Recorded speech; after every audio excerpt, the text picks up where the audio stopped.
Ambassador Sujan or Shunai, DG, Armed Forces, distinguished participants, friends from media, ladies and gentlemen. First and foremost, I extend my heartfelt condolences to all those who lost their lives in the tragic incident that occurred in Delhi yesterday. I pray to God to grant strength and solace to the bereaved families in this hour of deep grief. From this platform, I wish to assure my citizens that the country's leading investigative agencies are conducting a swift and thorough inquiry into the incident. The findings of the investigation will soon be made public. I want to formally assure the nation that those responsible for this tragedy will be brought to the justice and will not be spared under any circumstances. Ladies and gentlemen, it gives me immense pleasure to be amidst this August Assembly of the eminent speakers and participants at the Delhi Defence Dialogue 2025. I extend my warmest welcome to our distinguished international guests, whose wisdom and a global perspective will enrich our deliberations and lend greater substance to this dialogue. I appreciate the Manohar Parrikar Institute of Defence Studies and Analysis and the Director General Ambassador Sujan Shunai for leading this edition of the Delhi Defence Dialogue. Firstly, I convey my congratulations on the successful convening of this edition of the Delhi Defence Dialogue. This forum has emerged as a flagship platform for thoughtful deliberations and a strategic engagement on the multifaceted challenges of defence and security. The dialogue brings together informed voices, fresh perspectives, and analytical insights to examine contemporary trends and evolving ideas in a rapidly transforming global environment. I also take this opportunity to wish the Director General, MPIDSA, scholars, staff, members, and everyone who has been associated with the Institute a very happy 60th Foundation Day. I have been told that it was on this day that IDSA was instituted in 1965 with the vision to promote national and international security through the generation and the dissemination of knowledge on defense and security related issues. Over the years, MPIDSA has emerged as one of the finest think tanks, not only in Asia but also globally, through its in-depth, independent scholarly research, policy guidance, and efforts to enhance strategic thought in the country. I am hopeful that the Institute will continue its excellent work, striving towards its ideals and supporting efforts for the national and international security. The theme of the current edition of the Delhi Defence Dialogue is harnessing new age technology for defence capability development.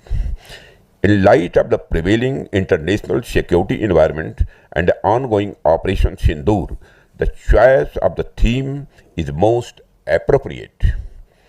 I compliment MPIDSA for taking the discussion on this subject forward with scholars, practitioners, defense researchers, and industry representatives. Friends, the character of warfare as well as technology has been changing in every era. From the discovery of the gunpowder to the advent of aviation, from the dawn of radar to the age of cyber and space, each generation has witnessed its own technological revolution. It may be true that change feels faster today, but that is only a matter of scale and perception. Technology has always evolved steadily, persistently, and more often than not for the better.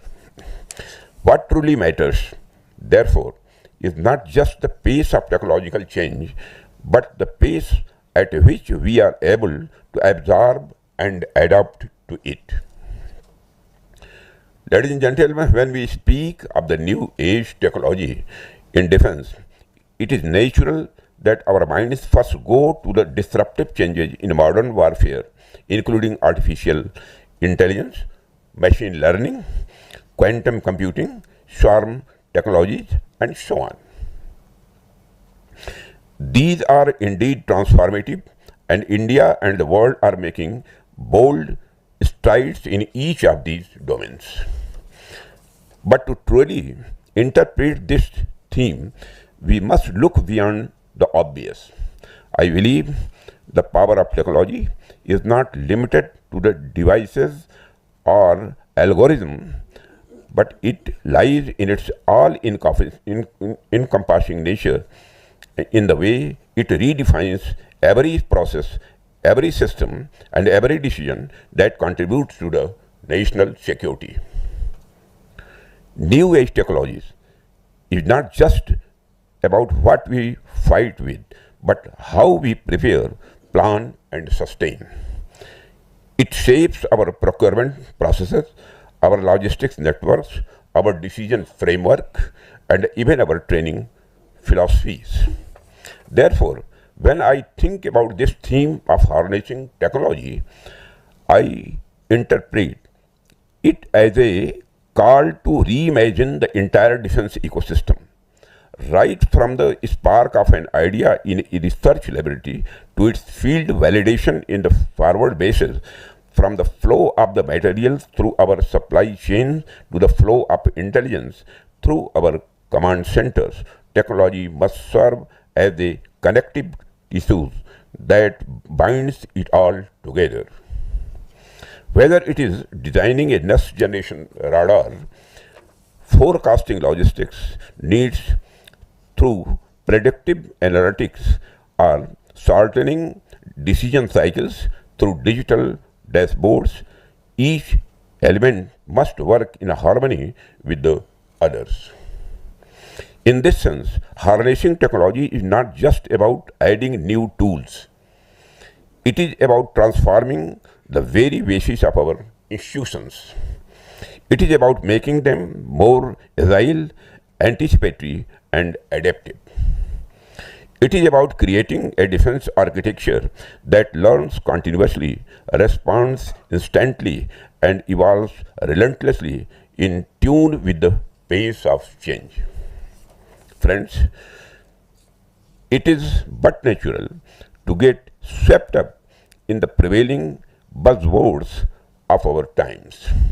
But I believe that the real revolution lies in the quieter, continuous improvement of the systems that enable faster, cleaner, and more transparent functioning. A high-speed data link or an AI-driven algorithm will achieve little if our internal processes remain slow. Even the promise of the quantum computing or autonomous systems will remain unrealized if we do not build the human and the institutional capacity to absorb and supply them effectively. The spirit of harnessing new technology must extend to the way we design policy, process information, and make decisions. In that sense, technology is not only a tool but a culture. It is a way of doing things better, faster, and more intelligently. It is about ensuring that the data moves faster than doubt, that decision making is informed by evidence, and that the soldier, the scientist, and the civil servant all work in synergy through shared platforms. Much of our defense readiness today rests on what might be called invisible technologies, which includes secure data architectures, encrypted networks, automated maintenance systems, and interoperable databases. These may not capture public imagination like a new aircraft or missile or warship, but they determine whether the right equipment reaches the right place at the right time, whether commanders have real-time visibility and whether systems talk to each other seamlessly. Friends, as I said, technology is not confined to weapons or platforms alone. It also resides in systems that make our institutions work faster, more transparently, and more intelligently. The true test of technological advancement lies not only in what we create, but in how we function. Technology must be seen not only as a force multiplier, but also as a resource optimizer. The true measures of this, the true measure of its impact lies in how efficiently it helps us plan, prioritize, and platform. One area which can serve as an example to internalize this thinking is our capital procurement process. This is because we operate in an environment of finite resources and expanding responsibilities. Every rupee spent and every system inducted must therefore yield the maximum strategic value.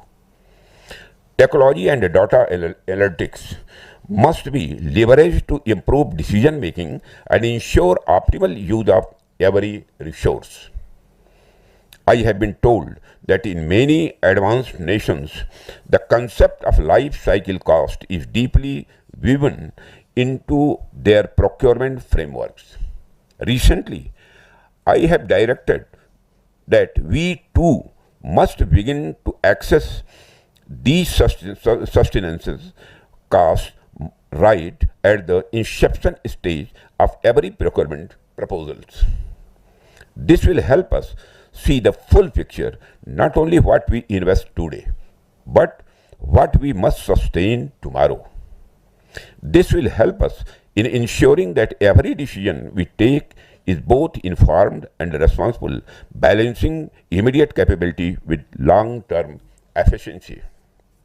I am confident that there exist many more such global best practices or the process technologies that can further strengthen our systems. My advice to the armed forces would be to remain in a constant state of curiosity and always on the lookout for the best practices across the world, not just in technology related to equipment, but also the new technologies related to the aspects of the training, logistics, planning, and the management systems. This institute can play a crucial role in this endeavor by studying, documenting, and disseminating such practices and helping the services adapt them to our national context. In fact, if given a choice, it is far better to import best practices than to import the best equipment. Because once we perfect the process and once our systems are robust, adaptive, and transparent, we will not merely purchase excellence from abroad, we can produce it here at home. And that, friends, brings us to the heart of the matter. Ultimately, the real challenge before any nation is to build systems and ecosystems that make the creation as well as the adoption of the new technology natural, swift, and self-sustaining. If our foundations are strong, our institutions agile, our minds open, and our collaboration seamless, then every new technological wave will not overwhelm us. It will propel us. We will not merely adopt the revolutions made elsewhere, but become the architects of the revolutions born here. Therefore, for India, the path ahead is clear. We must move decisively from technology adoption to technology leadership. We can no longer be content with merely catching up to global innovation. We must aim to set the pace and shape the future. Our strength lies not in any single institution, but in our ecosystem of talent, ideas, and partnerships. And we have a young and inventive workforce full of imagination and purpose. And we have a vibrant startup culture that is unafraid to experiment, to take risks, and to challenge convention. Our defense industrial base is expanding with the renewed confidence and the clarity of the direction. The synergy between DRDO, our armed forces, industry, and academia is deepening and creating a virtuous cycle of research, testing, field feedback, and innovation. We must continue to nurture the culture of innovation by giving our scientists and startups both the freedom of imagine and the support to deliver, by encouraging collaboration over silos and speed over procedural inertia. Technology leadership doesn't emerge from isolated brilliance. It grows from a national ecosystem that rewards ideas, tolerates failures, and celebrates breakthroughs. Friends, in the past, the defense and the government agencies drove technological initiatives with their spin-off benefits percolating into society. The internet is one such example. Increasingly, technological innovation is being driven by the commercial world, and defense and the government agencies are adapting such technologies subsequently. The technology is increasingly being democratized. It is encouraging to note the drive and the enthusiasm of the Indian commercial industry towards enhancing the nation's technological threshold. Initiatives like IDEX and the Technology Development Fund are already nurturing a new generation of innovators who see national defense not merely as a sector of employment but as a mission of our national service. They are the architects of a future where cutting-edge technologies from autonomous systems and the quantum sensors to advanced materials and space-based surveillance will bear the imprint of Indian ingenuity. From young entrepreneurs, MSMEs, to captains of the Indian multinationals, individuals and the companies have displayed the collective will to help achieve the mission of Viksit Bharat and Atmanirbharta. Friends, Atmanirbharta in the digital age goes beyond manufacturing systems within our borders. It extends to digital sovereignty, which means control over the algorithms, data, and the chips that power our platforms. True strategic autonomy will come only when our code is as indigenous as our hardware. We are therefore encouraging secure, indigenous software stacks, trusted semiconductor supply chains, and homegrown artificial intelligence models trained on Indian data. This is not merely about security as much it is about confidence. Confidence that every byte, every beam, and every bot we deploy is aligned with our strategic objectives. And that, amidst all the excitement about machines and algorithms, we must remember that technology ultimately serves the human. It is not meant to replace human judgment, but to amplify it. I think we must also invest in the ethical, psychological, and legal dimensions of these emerging technologies. India as a civilizational power can and must lead the conversation on the responsible and the human use of the military technology. Friends, in conclusion, I would like to say that the harnessing new age technologies for defense capability development is not merely about upgrading our arsenal, it is about transforming our entire approach to national security. Technology for us should not be an end in itself. Rather, it should be an instrument of efficiency, of integration, and of empowerment. It is about turning processes into platforms and systems into ecosystems. It is about ensuring that every investment in technology enhances not only our capability but also our credibility and confidence as a nation. It must make our forces faster in decision, sharper in response, and stronger in outcome. It must help us use every rupee, every resource, and every idea more intelligently.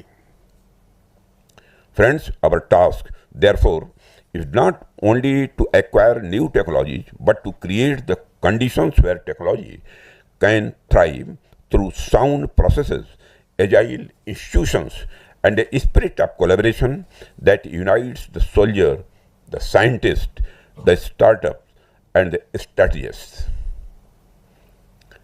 That is how India will move from being a consumer of technology to a creator of technology, and from adapting to technological revolutions made elsewhere to shaping revolutions born here. Friends, before I end my address, I extend my very best wishes to all participants of the Delhi Defense Dialogue 2025.